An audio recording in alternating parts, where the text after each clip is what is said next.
Thus the heavens and the earth were finished, and all the host of them.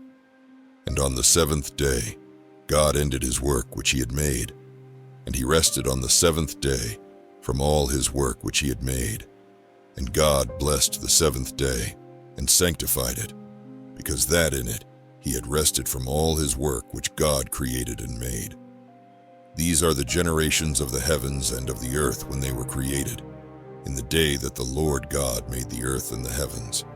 And every plant of the field before it was in the earth, and every herb of the field before it grew.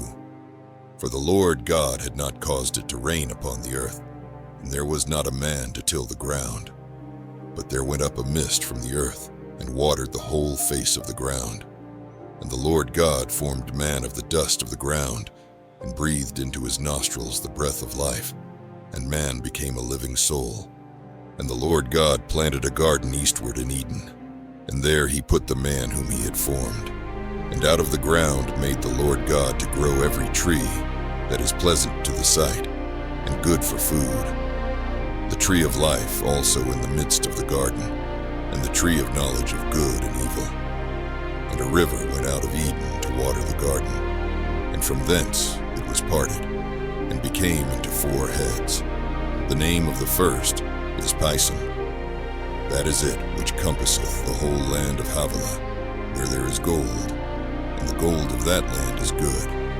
There is bdellium, and the onyx stone. And the name of the second river is Gihon. The same is it that compasseth the whole land of Ethiopia.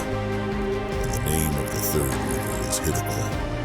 That is it which goeth toward the east of Assyria. And the fourth river is Euphrates. And the Lord God took the man, and put him into the garden of Eden to dress it and to keep it. And the Lord God commanded the man, saying, Of every tree of the garden thou mayest freely eat, but of the tree of the knowledge of good and evil thou shalt not eat of it. For in the day that thou eatest thereof, thou shalt surely die. And the Lord God said, It is not good that the man should be alone. I will make him an help, meet for him. And out of the ground the Lord God formed every beast of the field, and every fowl of the air, and brought them unto Adam to see what he would call them. And whatsoever Adam called every living creature, that was the name thereof.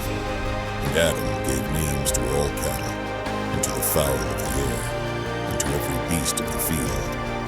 But for Adam there was not found an help meet for him. And the Lord God caused a deep sleep to fall upon Adam, and he slept. And he took one of his ribs, and closed up the flesh instead thereof. And the rib, which the Lord God had taken from man, made he a woman, and brought her unto the man. And Adam said, This is now bone of my bones, and flesh of my flesh. She shall be called woman, because she was taken out of man.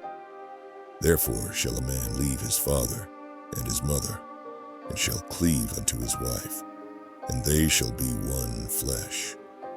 And they were both naked, the man and his wife, and were not ashamed.